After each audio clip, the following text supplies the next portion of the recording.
People के पेड़ का श्राप। कहते हैं हर गांव में एक ऐसा पीपल का पेड़ जरूर होता है जो सैकड़ों साल पुराना होता है। दिन में उसकी छांव तले बच्चे खेलते हैं, लोग बातें करते हैं, लेकिन रात होते ही वहां से कोई भी नहीं गुजरता। उत्तर प्रदेश के एक छोटे से गांव में गांव के बाहर एक बहुत पुराना पीपल का पेड़ खड़ा था। लोग कहते थे उस पेड़ की जड़ में कोई रहस्य छिपा है।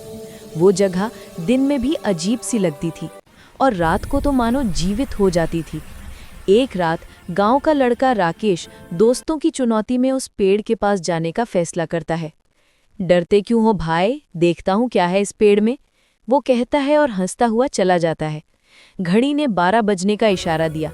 पेड़ की पत्तियां अपने आप हिलने लगी, जबकि हवा बिल्कुल बंद थी।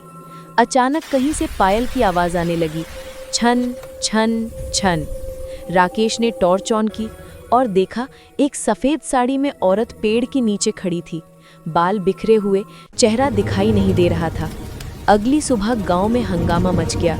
राकेश घर नहीं लौटा था। लोगों ने उसके जूते पेड़ के पास पाए और टॉर्च टूटी हुई थी। गांव के बुजुर्ग बोले, मैंने कहा था ना उस पेड़ के पास मत जाना, वहां एक औरत की आत्मा रहती है जो कभी चैन से नहीं सोई। सालों पहले उस जगह पर एक साधु तंत्र साधना करता था। वो अमृतत्व पाने की कोशिश में था, लेकिन उसकी साधना अधूरी रह गई क्योंकि गांव वालों ने उसे जला दिया था जब उन्होंने देखा कि वो काले जादू से इंसानों की बलि दे रहा था।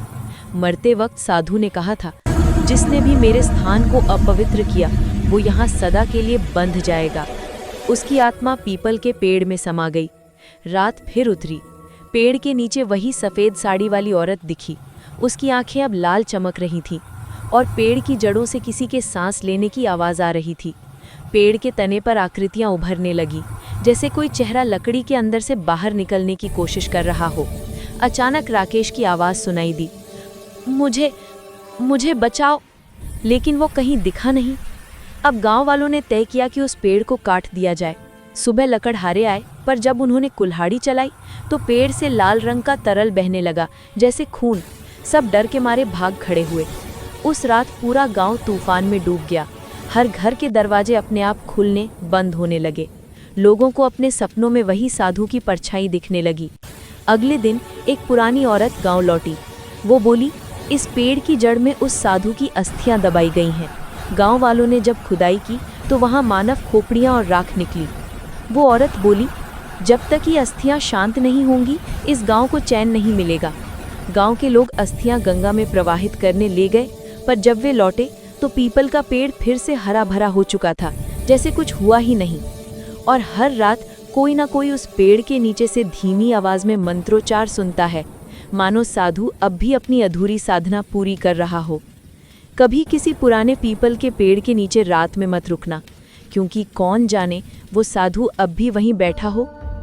अगर आपको ये कहानी पसंद आई तो KKR हिस्ट्री को सब्सक्राइब करना मत भूलिए, क्योंकि अगली कहानी इससे भी ज़्यादा डरावनी है। आएं।